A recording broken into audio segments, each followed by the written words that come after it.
Spieler.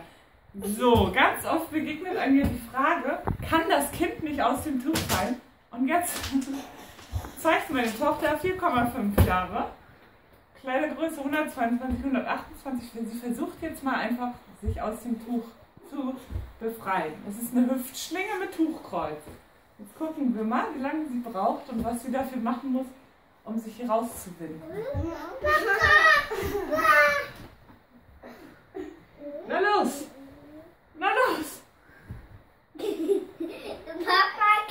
Jetzt hängt sie schon über Kopf, ne?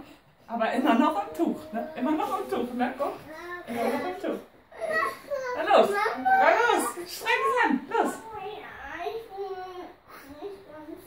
Kommst du raus? Kommst du raus? Oder gibst du auf? Sie gibt auf. Das war's also.